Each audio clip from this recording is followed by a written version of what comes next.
All right. Welcome. Thank you. Here we go. Thank you, Hernan. Thank you for this Hold on one invitation. second. Hold on. Relax. Hold on. Let me make the proper introductions. So first things first, welcome to week number 2 of the Apprentice Worldwide Global Executive Apprenticeship Program, where you guys are learning a lot, hopefully by the grace of God, with some great people that are helping you as coaches, mentors, and obviously professors like the one that we have today. Everybody already have should already have their mentor assignment, right? Please confirm that everybody has their mentor assignment. Everybody has their mentor assignment, right? So Anna, who do you have? Otto. I'm the Aha. coach. Oh no, Otto's I'm my the coach. coach. Sorry, I'm sorry, I'm sorry, I'm sorry. I forgot who was my mentor. What? But you did text me it. I Ah. forgot. Ha, I ha, forgot. ha. You caught me So slacking. You the caught me difference slacking. I'm between sorry. the difference between your coach and your mentor is that your mentor is going through the program with the specific of the agenda. The auto is a group coach that's going to push you to keep moving forward. Okay. So remember, we have 6 weeks. This is week number 2. We have 4 more weeks. And then after that, you have a life that continues after that. So hopefully, between your mentor, your coach, and your league assign and your league manager here, we will help you get to the next level. So that's our goal. Lorenzo, you got your person. Mikey, Yeah, you got yours. No, yeah, I think so. you drank beer with yours. I hear somebody told me. Yeah, yeah, maybe just a beer. Uh, That's it. who else? Addison. Addison, you there?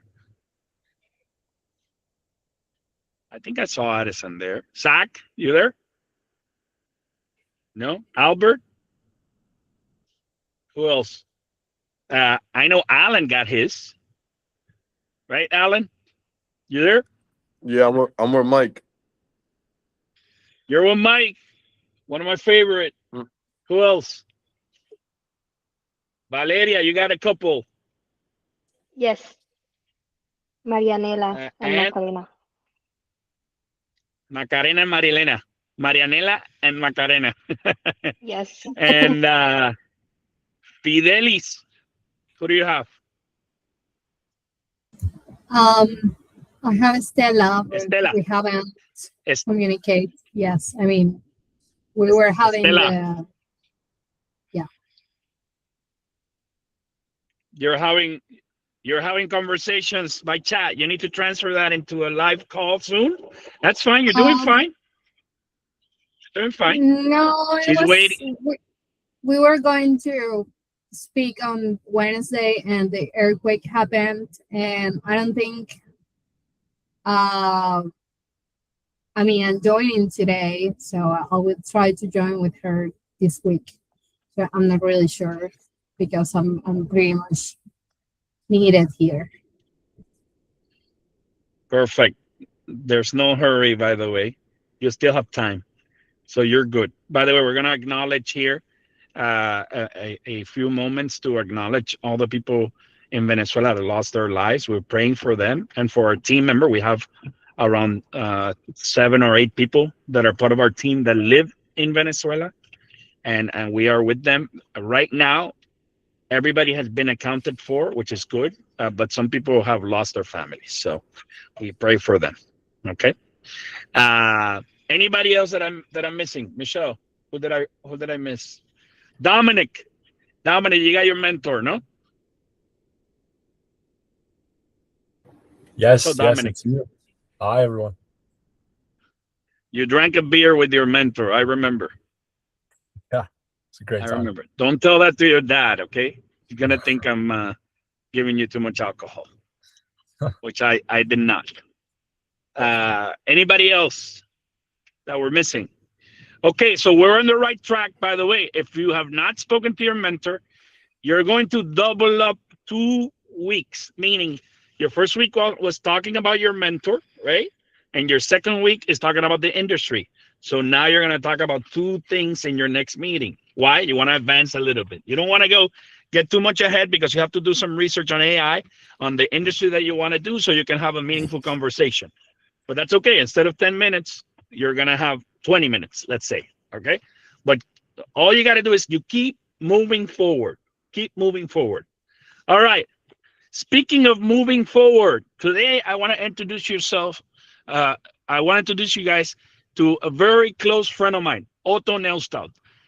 Otto and I met at the lowest time in my career after I got fired from, not fired, our positions were eliminated from Wells Fargo. 40 of us lost our job, and I decided to become an entrepreneur.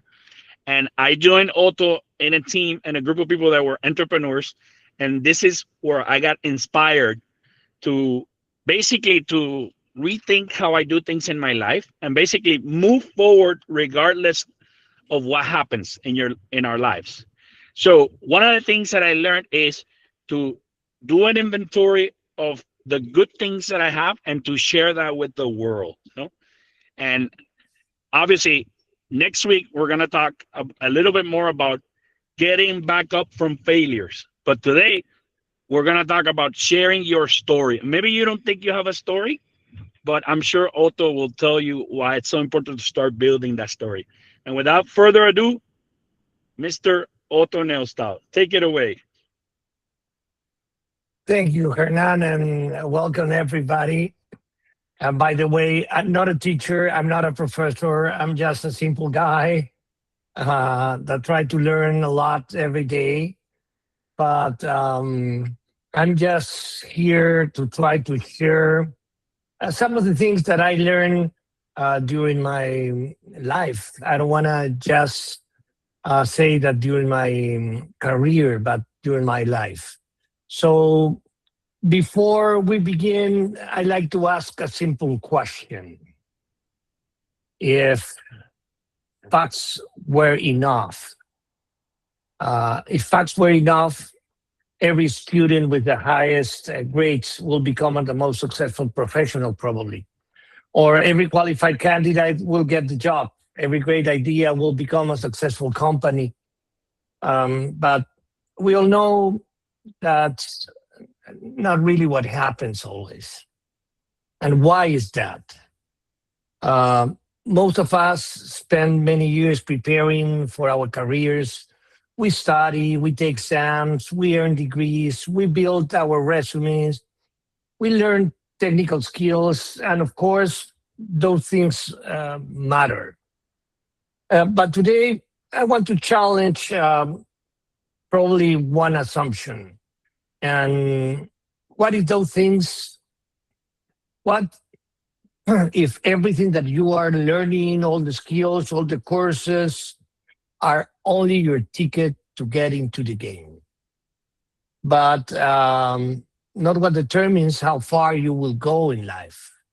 So here, I want to try to talk a little bit about what else, what determines how far you will go in life. So why should anyone will tell a story? Usually, for years, we have been told that success is built on knowledge. I believe, of course, that knowledge is only part of the equation, even though it's important. But you can, in today's world, you can get all the knowledge that you want from the internet, from artificial intelligence, from your phone, from your computer. So everybody should be successful right now because they have all the knowledge in the world in their hands. That's not quite true. So that's why I believe that it's only part of the equation. Because everyday people choose employees, business partners, founders, leaders, friends long before they have enough evidence to know if those people will actually succeed in life. Have you ever wondered why some people inspire confidence almost immediately, while others with even better qualifications probably struggle to be noticed? The difference is in intelligence.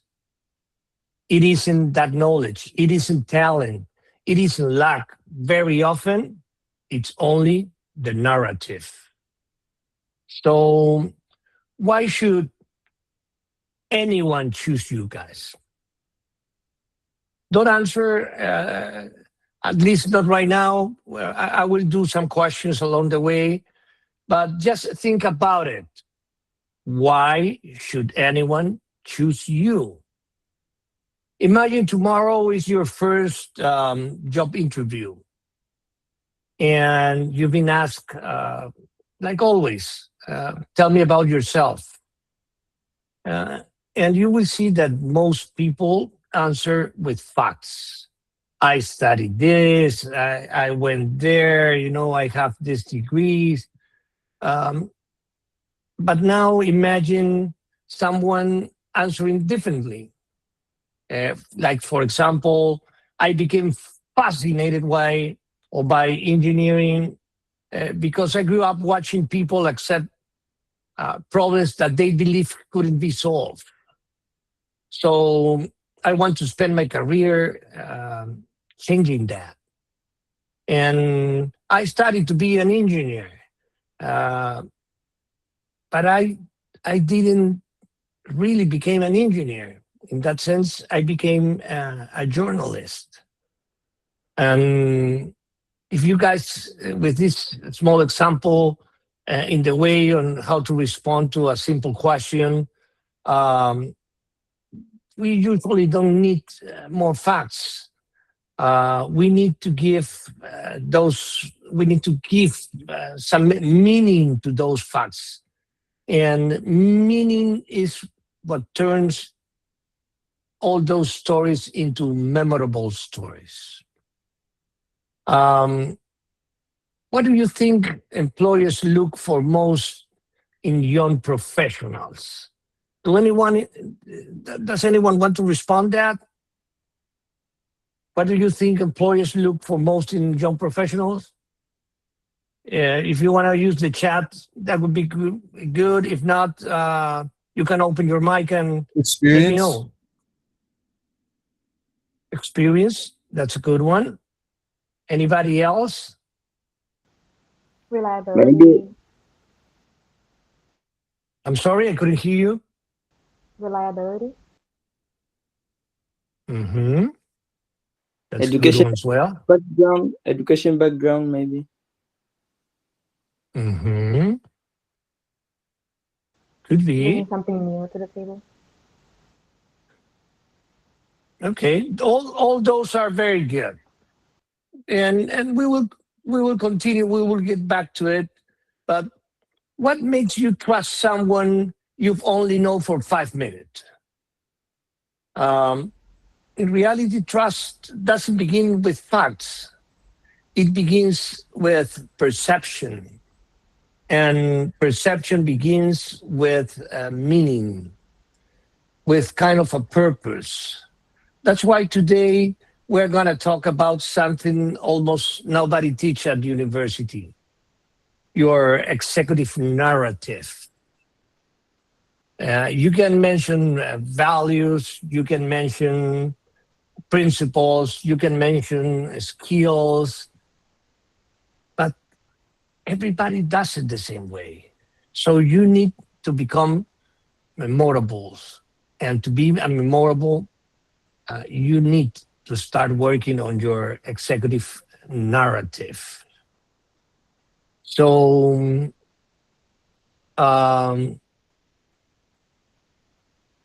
what is this executive narrative?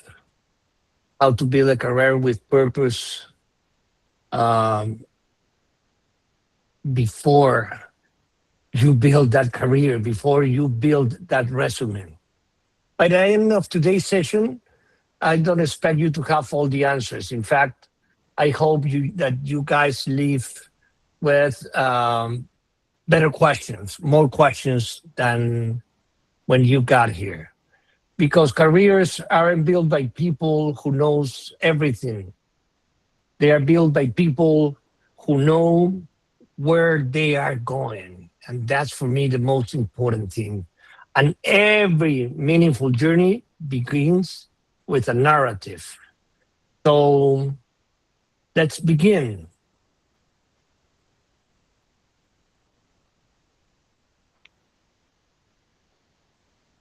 Um, Usually, us as people, we don't buy products.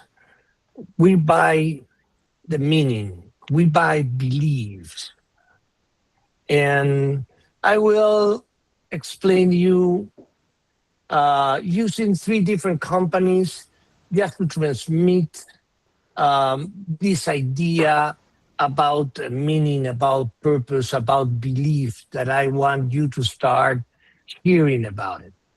So let's leave ourselves out of the conversation for a moment and let's talk about these companies.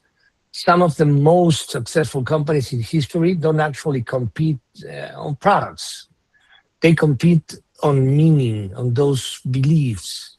And once you see it, uh, I believe that you'll never look at business or your own career the same way. And I will start uh, with Apple, for example. What business is Apple in? Most people will say technology or they make computers. And yes, that's what they manufacture. But that's not in reality what they sell. Apple has never asked people to buy a computer. Apple asks people to see themselves differently. Their famous campaign, everybody must remember it, wasn't called the fastest computer. It was called Think Different. That's not a product message if you guys really see it. That's an identity. When someone bought a Mac, they weren't just buying hardware. They were buying a story about who they believe they are or they were. Yes, you buy a computer, but you as well buy a style, a way of living, a way of doing things. And I will go to another company, Nike. And does Nike sell shoes? Of course they do. But that's not why millions of people wear Nike. Nike sells something much bigger, and you can see it, you can feel it in all their communications, in all their stores, in all their activations. Nike sells something that it's much bigger. They sell possibility. They sell discipline. They sell perseverance. The belief that ordinary people are capable of extraordinary things. Their slogan, "Just do it," are only three words that doesn't describe the product at all. They describe a mindset. People don't wear Nike because they need shoes, because there's a bunch of other brands in the market. People wear Nike because they like the story Nike tells them about themselves, how they make them feel with those stories. And this is the third company that I just want to mention. Patagonia, probably those who live in the north, you know, that it's a lot of cold there during winter. It's a pretty good brand and very well known around the world. Patagonia sells outdoor clothing. But here's something unusual, for example. Patagonia has actually run advertisement telling people, don't buy this jacket or don't buy this product. Why would they do that? Could any of you respond that? Reverse psychology. Because Patagonia isn't trying to maximize today's sales. They are trying to reinforce today's beliefs. And here the beliefs come again. Their message is bigger than their products. Protect the planet, consume responsibly, leave the world better than you found it. People buy Patagonia because they are buying into the mission. That jacket becomes just a symbol, a vehicle to communicate their purpose, their meaning, and their beliefs. Do you guys see it? These three different companies, the three of them are very, very, very successful worldwide, not just in a corner of the planet. So could you guys see a pattern here? Apple, Nike, Patagonia, different industries, different customers, different products, but exactly the same strategy. They don't begin with features. They begin with meaning, because meaning, that purpose, those beliefs create trust, and trust creates loyalty. Of course, none of you are Apple or Nike or Patagonia, at least not yet. I would love if any of you create a brand that big, and that with that reach around the world. But every one of you already has something much more important than a product. You have a story, your own story. And the question is, what does that story mean? What does that story mean for others and for yourself? So you are your first brand. What people will remember after you leave the room is not those facts, or are not those facts. It's what you tell about yourself beyond the facts. That's your brand.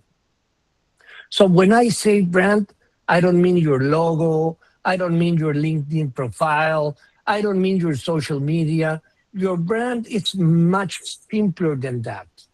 It's what people will remember after they leave the room, or you leave the room, and let them talk about you. And what determines that memory is precisely your narrative. Let's see what you guys think, for example, about someone you admire.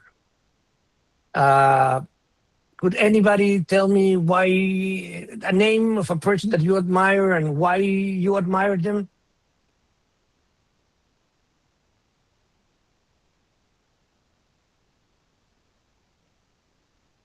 Who wants to respond? I can Yeah. go. Okay, go on, go Okay. on. So I'll go. One person who I very much appreciate as a communicator is Jordan Peterson, because he takes his high level pattern recognition and his dutifulness to do thorough research, and he does the work of a technical communicator and bringing that down to a digestible level. And he knows exactly what level for what audience. And I think that his formulation of that is amazing, because he goes around the whole world doing so. Pretty good response. I like the guy as well. I believe that he's brilliant. Anybody else?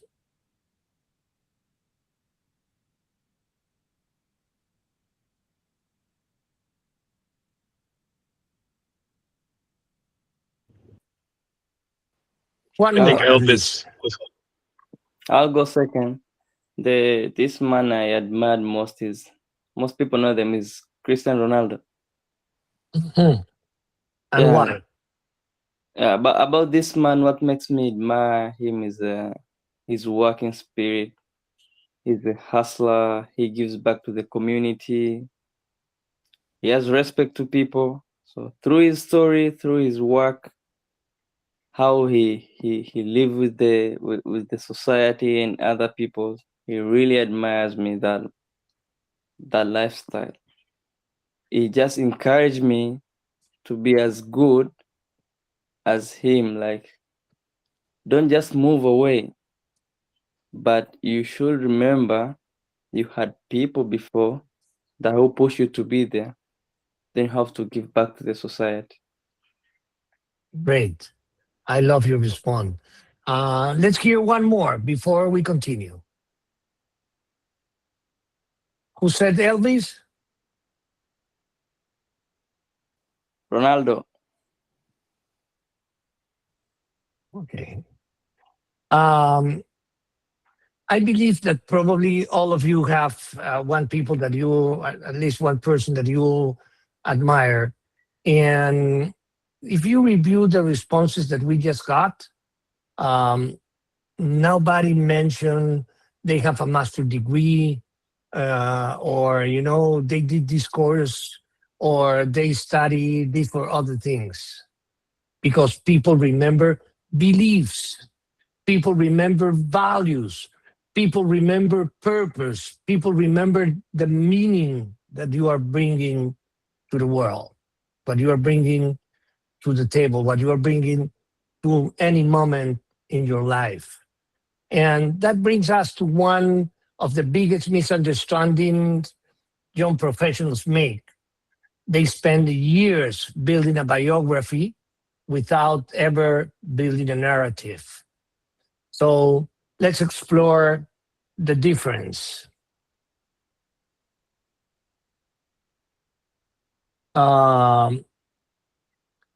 Everyone has two different stories. Apple doesn't begin with computers. Nike doesn't begin with shoes. Patagonia doesn't begin with jackets. They begin with meaning, by being significant. Now, here's the surprising part. People work exactly the same way as those companies. Every one of us has two stories. The first one is easy. It's what happens, It's the story everyone tells. The second one, almost nobody ever discovers. Most of the people, they don't even know why they are in this life and for what reason. So we're going to start first with your biography. It's simply a timeline. Where you were born, where did you study, the jobs you have had, the internship you complete, the skills you learn, the certifications you earn. But none of those things are unimportant. In fact, they're valuable. But here's the problem. A biography tells people what happened. It doesn't tell them why it should matter.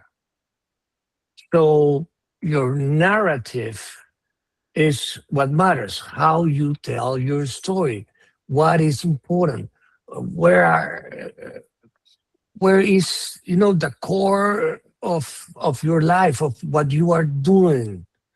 So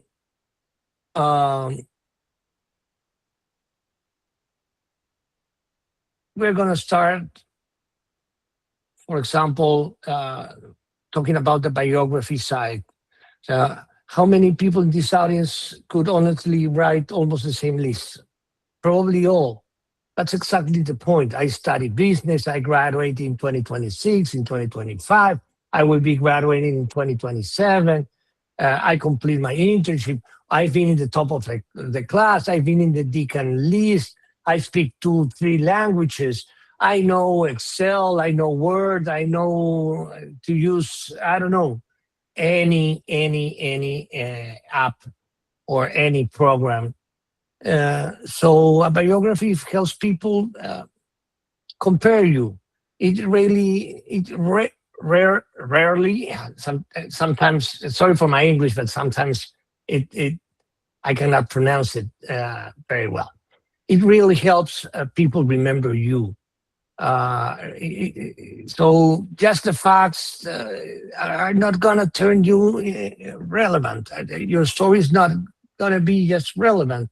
So that's why um, we need to start talking about your narrative. So your narrative doesn't begin with facts, it begins with that meaning. Not what did you study, but what made you choose that path. Not what skills do you have, but what problems do you want to solve or you are willing to work in to solve them. Not what have you done, but who are you becoming because of it. That's a completely different conversation if you guys really see it. Um, so biography explains your past, and narrative explains your direction. This is one of the biggest lessons I wish someone had taught me when I was probably at your age. Your future employers isn't just hiring you experience. You are young. In this case, they are trying to predict your future. They are trying to see that future. When someone interviews you, they are asking themselves, who is this person likely to become? And that's a question your resume can never answer by itself. Um, so if two guys go and they're qualified for a similar position, um, and one respond with a biography, uh, it's like anybody else. But if you respond while I'm studying, I became fascinated by how technology could solve problems people had accepted for years. I don't know exactly where my career will take me, but I know I want to spend it solving meaningful problems and focus in on creating new things to solve those problems. And you tell them why you want to do it and what's your purpose in life by solving uh, those problems. You are not just talking about facts, you are telling them what's behind that person, what's behind you have on the paper. So that's part of your narrative.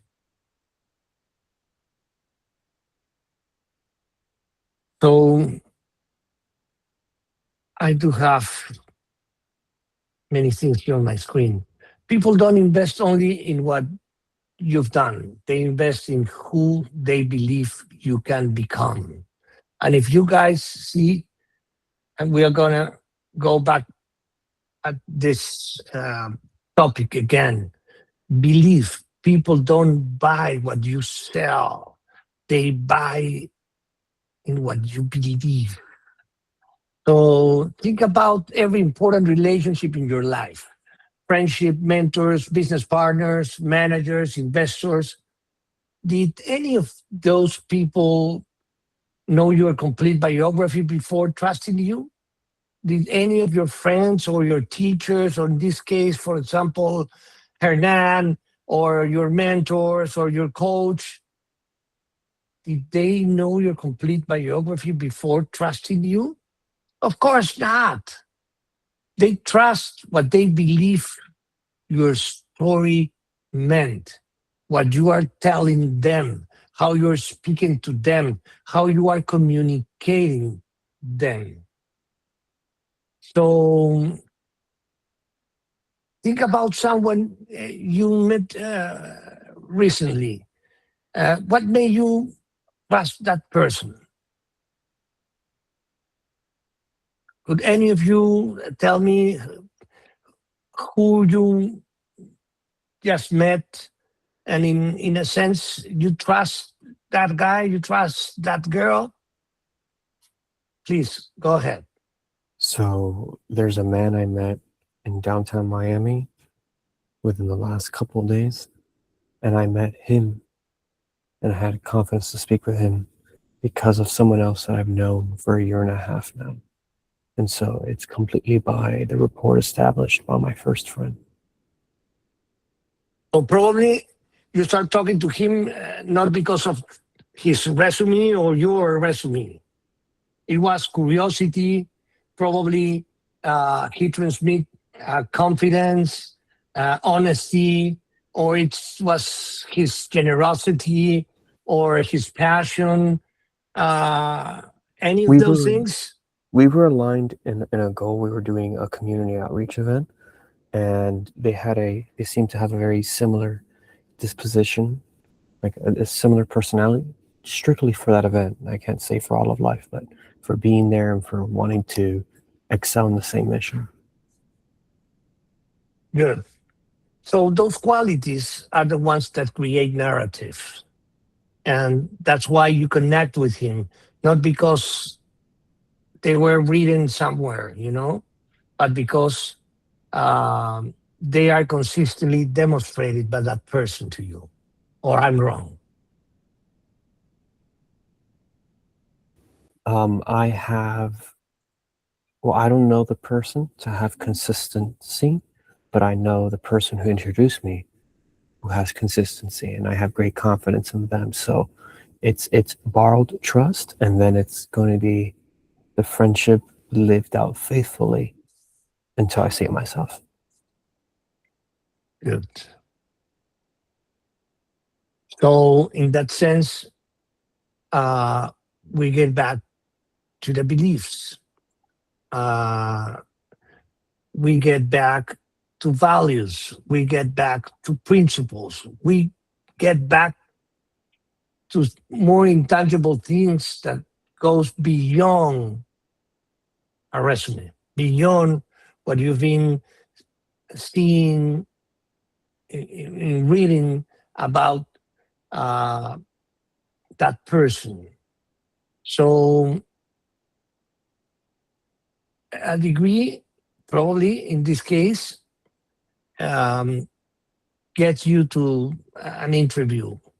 And most of you are in that moment in life when you are searching for interviews, for meetings, to start knowing people in order to connect with them, to be seen, to find that opportunity that will open doors for you. So your narrative builds trust. Trust creates opportunities, and opportunities build careers. That's the order, not the other way around. So first, you need to build trust.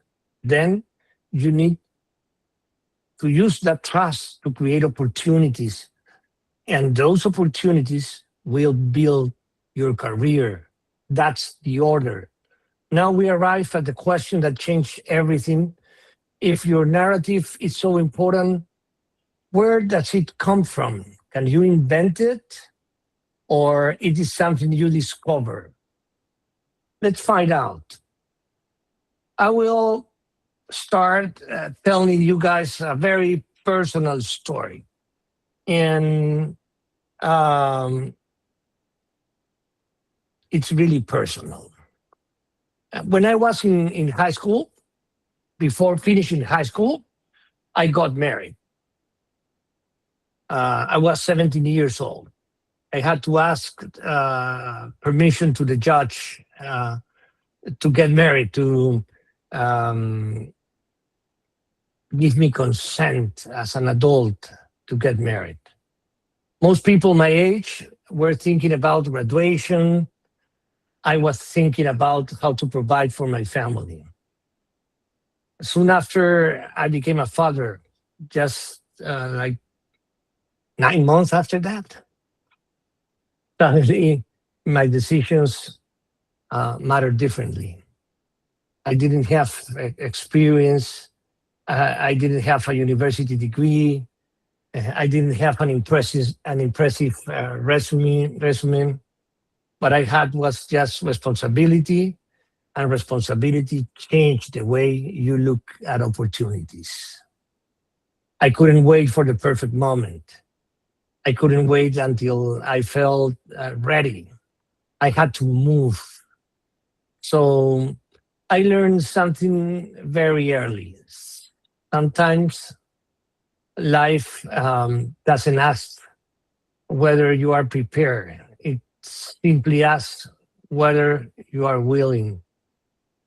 Year later, years, yeah, after a few years, I had the opportunity to work with CNN correspondent, a reporter, but I wasn't going to work for him as a journalist. I was a driver, I was an assistant. And of course, that wasn't my dream job, but it was my next step, or in that moment, my only step. A few weeks after I started working for him, um, that opportunity opened the door to an internship at CNN. Getting in wasn't what changed my life. What changed my life was what I did after I got in. When my internship ended, each day I didn't go home. I stayed. I stayed at the office, sometimes for hours. I sat with video editors, with producers, with graphic designers, with camera crews. I want to really understand how every part of that organization worked. And it was late 80s, early 90s. I was around 19, 20 years old. Um, Nobody asked me to do that. Nobody paid me to do that. I was simply curious. Eventually, CNN hired me, but even then, the first 6 months were unpaid. It was part of how things started at that time. It was part of my internship. It was part of helping them and learning without getting paid. Then, when they started using my voice, I started getting $20 a day. There were days where I practically lived in my car, sometimes on a friend's couch. Financially, it was one of the hardest periods of my life. But looking back, I wasn't building a career, I was building myself. And that was the most important thing for me. Eventually, I became one of the youngest television correspondents at CNN at that time. Later, I worked at CBS. I became the bureau chief, a senior correspondent when I was like 28 years old for CBS.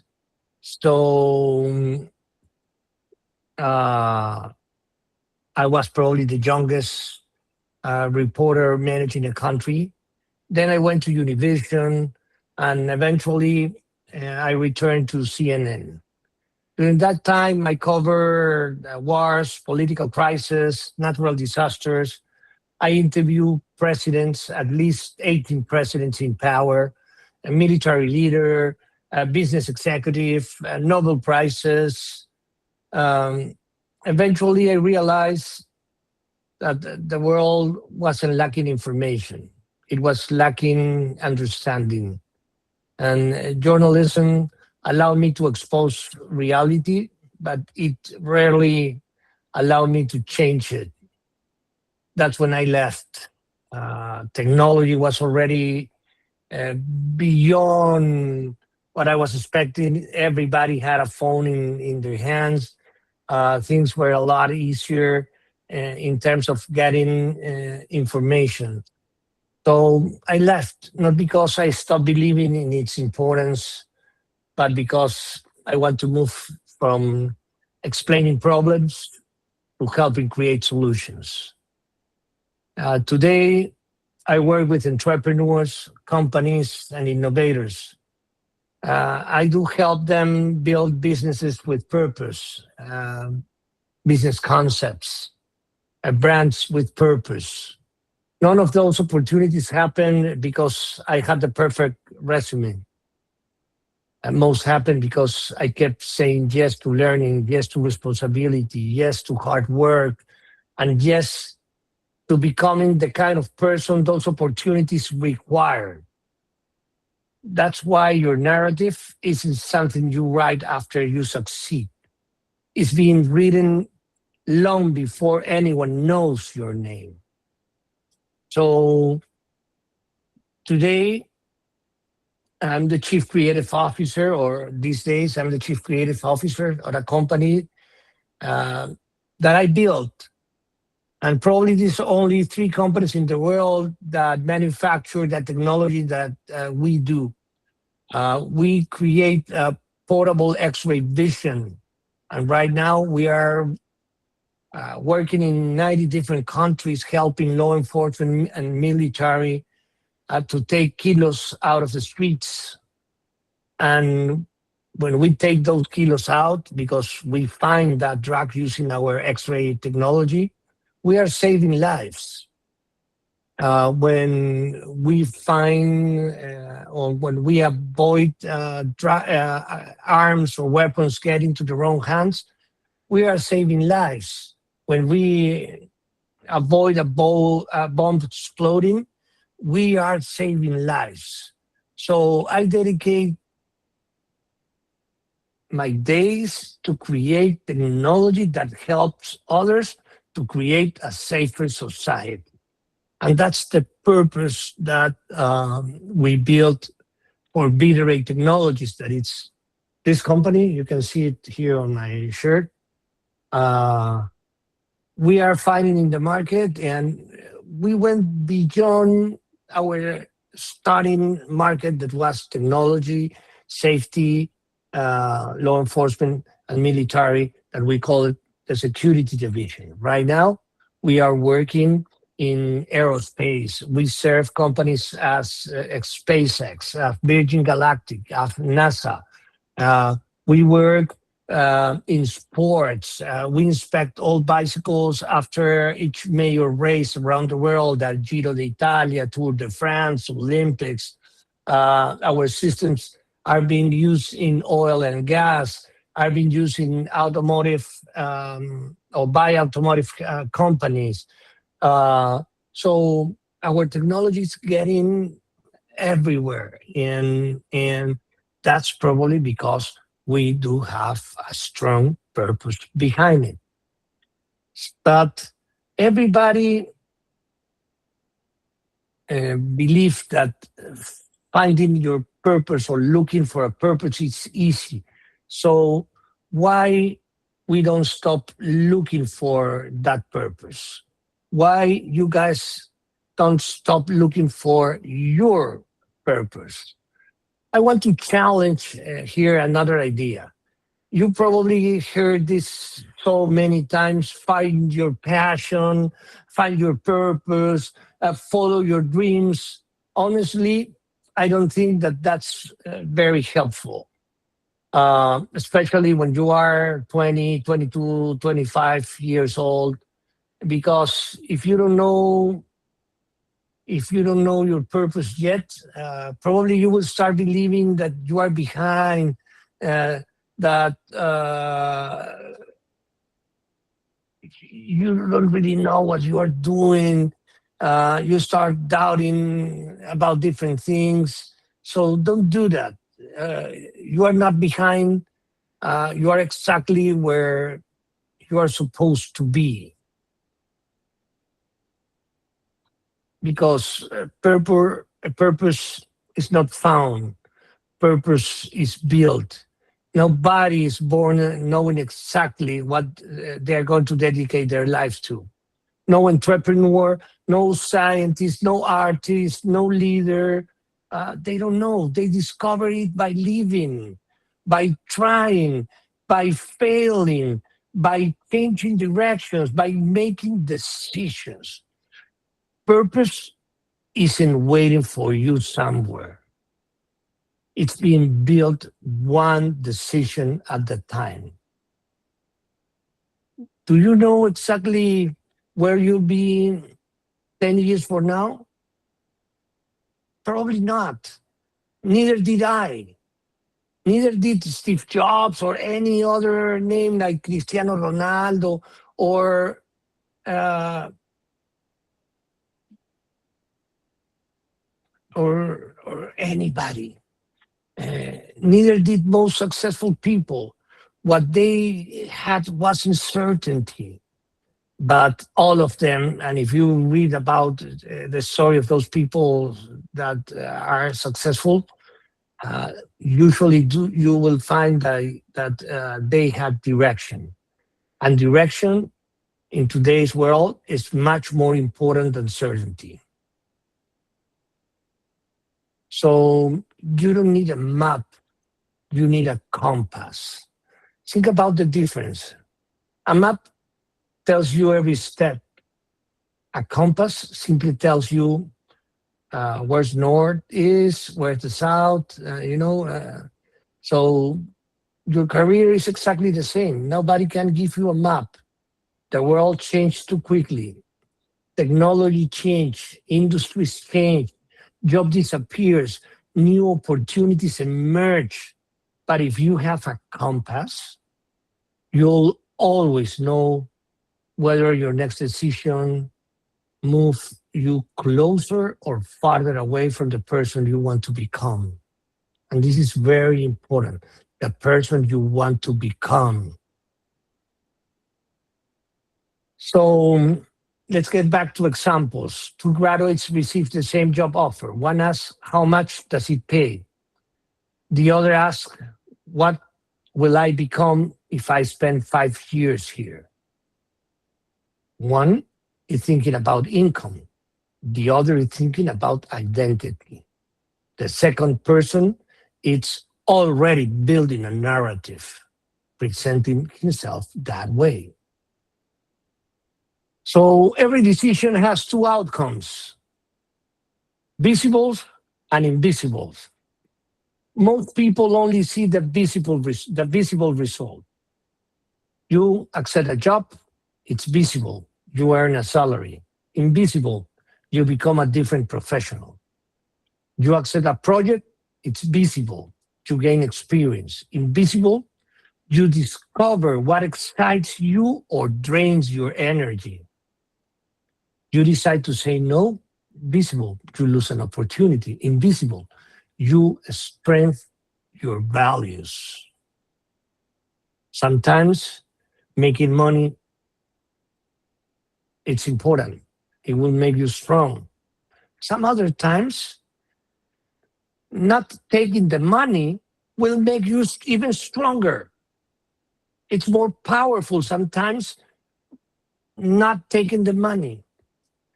Every decision changes your resume, but every decision also changes you. And that's the part most people never think about. And it's super important.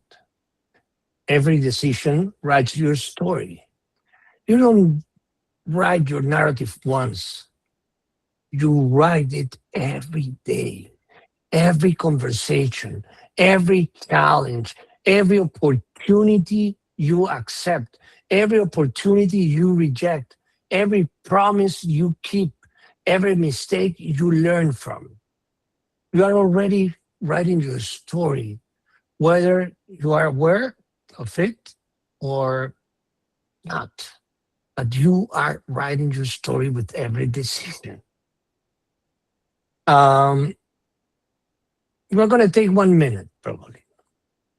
Think about one important decision you'll probably make during the next 12 months. Your first job, graduate school, moving to another city, starting a business, learning a new skill. Now ask yourself, not what do I get, but who do I become if I choose this? That's a single question that will make you guys think about it. And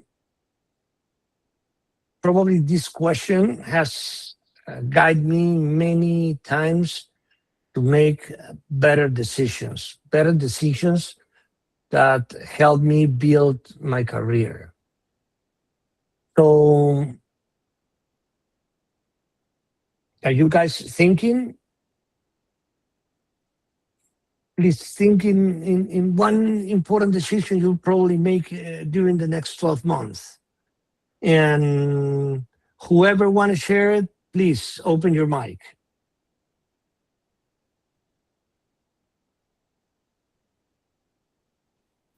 Yeah, one decision I think I want to make this 12 months is I want to become a father. You want to become a father? Yeah, so. But now or later on in your life? Throughout my life. So I think I'll be more responsible. I think I'll be more creative in how to solve the family problems, and I think I'll become more competent in solve even further problems that I'll be facing. But first, I should know how to be responsible with my family, how to be productive, how to provide with the family first.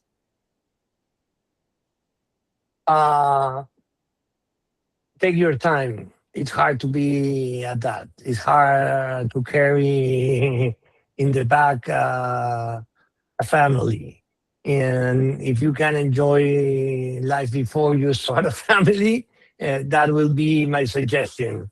But you can gain that responsibility, I don't know, by having a pet before you build a family. That will give you some idea of the dedication that you should have. 28 years now. I'm sorry? 28 years old now, so it's a bit time has moved to that extent that I'm willing to do that.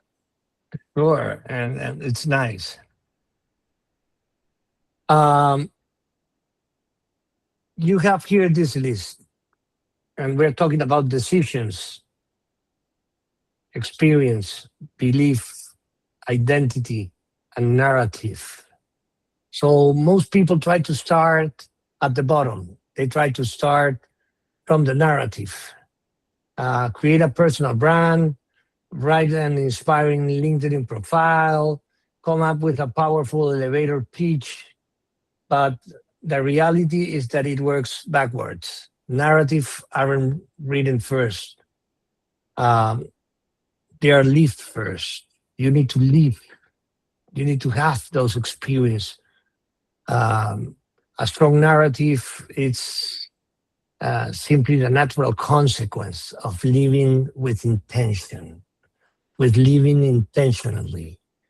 So, as we mentioned before, you are building your narrative every day with every decision, with every act, with every thought. And your narrative begins with questions. People often ask me, how do I build my narrative? Most of them expect a formula. I don't have one. I don't really have one because I don't think great narratives are invented. I think they are discovered. And discovery begins with questions, not answers. Today, I want to give you 5 questions, not because you'll answer them perfectly, but because if you keep asking them throughout your career, your narrative will continue evolving. Curiosity is often the first clue, not because it tells you your future, but because it points you toward it. Don't ignore your curiosity. Protect it. Protect it. It may become your greatest competitive advantage always.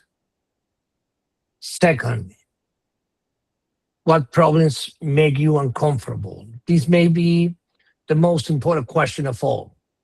Every meaningful career begins with a problem. Doctors fight disease, engineers solve technical problems, teachers solve ignorance, entrepreneurs solve market problems.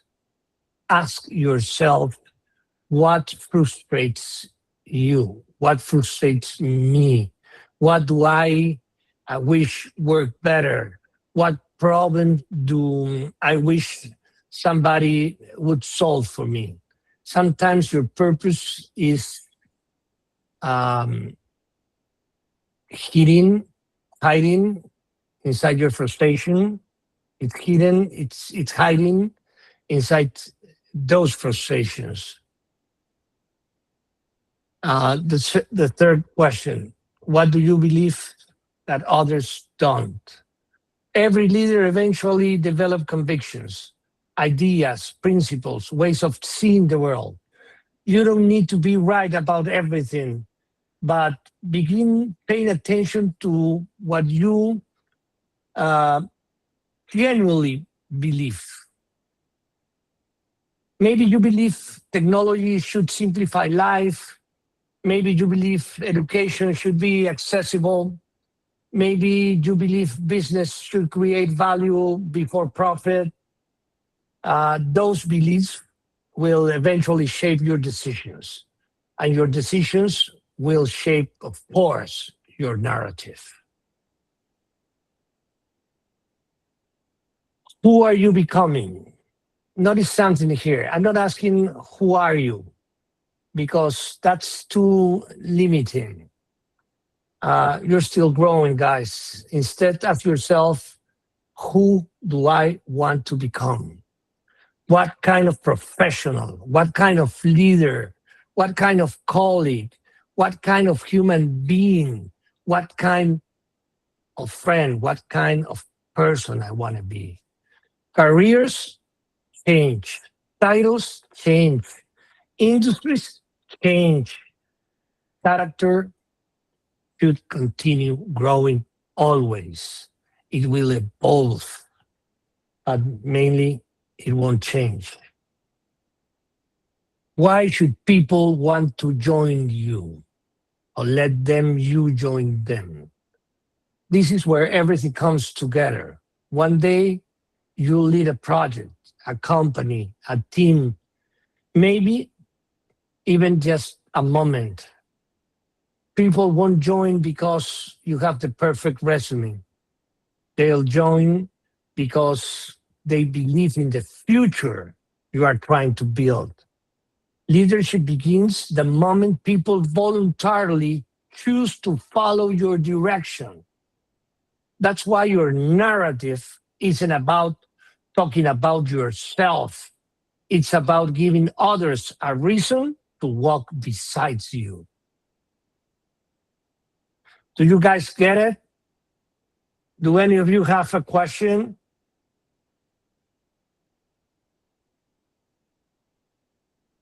So here we're talking about curiosity, problems, belief, identity, and leadership. Notice what just happened. None of those 5 questions ask about your GPA, none ask about your salary, none ask about your job title, because your narrative isn't built for credentials. It's built from clarity, and clarity grows over time. That clarity is not free. That clarity, to get to have clarity, involves time. I will recommend you guys to choose just one of these 5 questions and take at least a minute a minute to think on an answer. Don't try to impress anyone here. Just um, tell me what feels true, because authenticity is always more powerful than performance. Um, who wanna respond any of those questions? Yes, for all.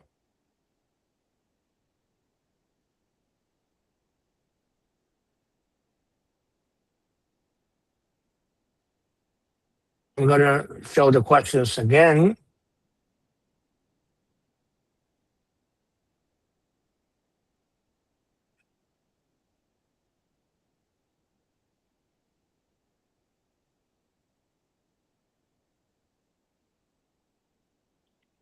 What make you curious?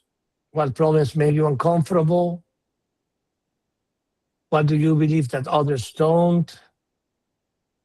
Who are you becoming? Why should people want to join you? I have an answer to one of the questions. Okay, go ahead, Valeria, please. It was to the question of what problems frustrate me, or what things Mhm. frustrate me. And it's something super specific, but basically, how loud gardening tools are. And gardeners come to my house every Friday and wake me up at 6 a.m. So that problem frustrates me. Like I feel like there should be like more gardening tools that are quiet. That's very interesting. You could see it in two different ways. One, you can work on the engineering side, or you can work on creating better earplugs. Exactly. I don't know. And from there, you can start thinking in a lot of amazing things, or different ideas in order to bring some meaning in terms of solving that issue. That's pretty good. And maybe the Anybody way else? to, like, the meaning could be like for someone to have um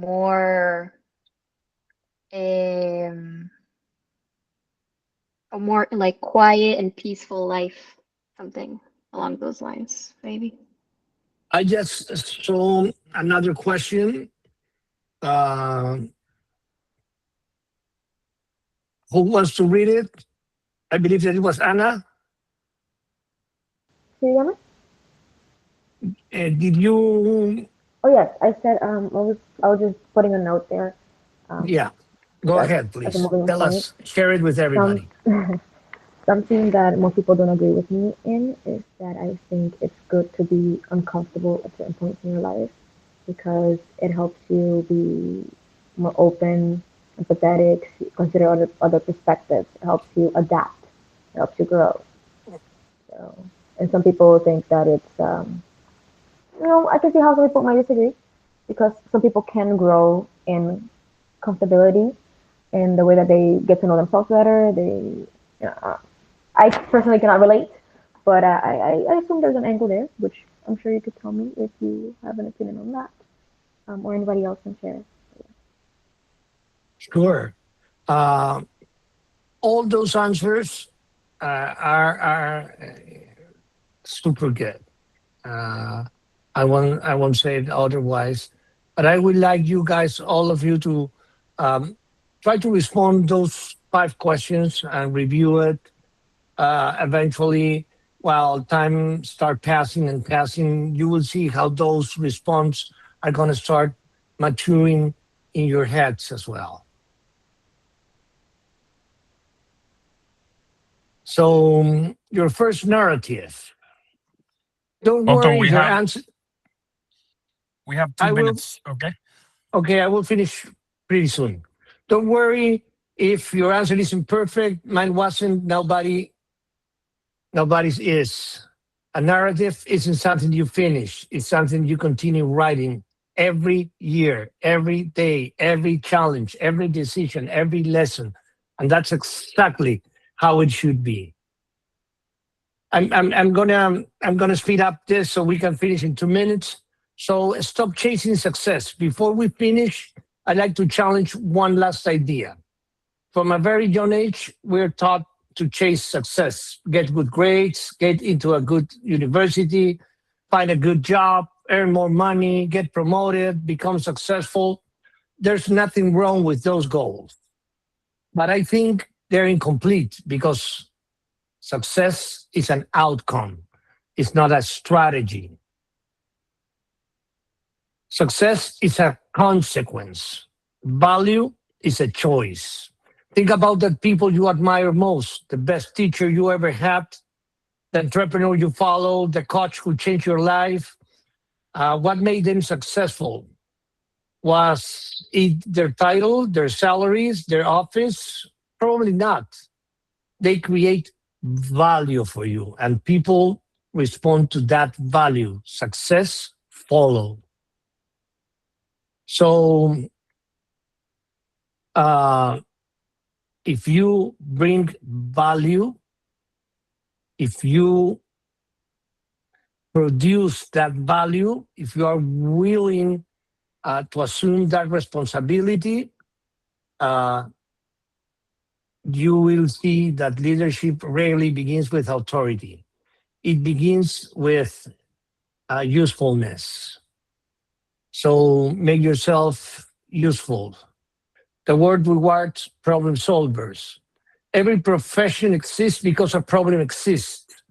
We already mentioned this. Doctors solve health problems, architects solve space problems, lawyers solve legal problems, engineers solve technical problems, designers solve communication problems, entrepreneurs solve market problems. Your career will grow in direct proportion to the value of the problems you are capable of solving. Not the number of hours you work, guys, not the number of certificates you collect, the problems you solve. So perhaps the question isn't, what job do I want?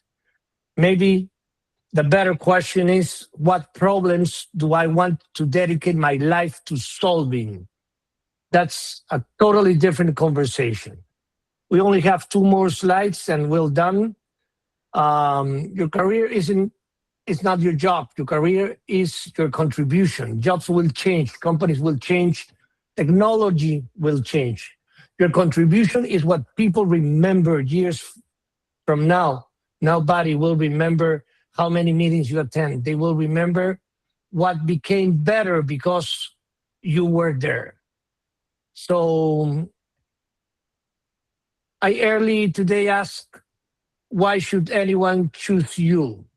I like to ask it again, but now I hope you're thinking differently. Maybe the answer is because I know the kind of value I want to create. That's a much stronger beginning. So whenever you have a chance, write one sentence, not for me, for yourself. And that could be, I want my career to be remembered for. And then don't overthink it, keep it simple. Read it again in a few months, then in a year, then again in 5 years, and watch how it evolves. So when you leave university, most people will ask you, what are you going to do? Of course, it's a reasonable question, but I think that's a better one. What kind of person do you want to become? Because if you become the right person, you'll make better decisions. If you make better decisions, you'll create more value. And if you create more value, people will trust you. And when people trust you, opportunities begin to appear. Not because you chased them, but because you became someone worth following. That is where your executive narrative really begins, not before.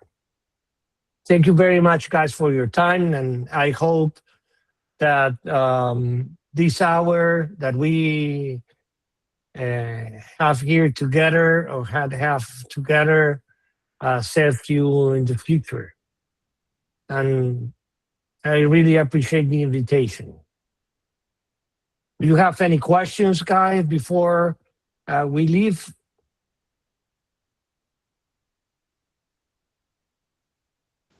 You've given us a lot of thought, and thank you so much. Yeah, for your time.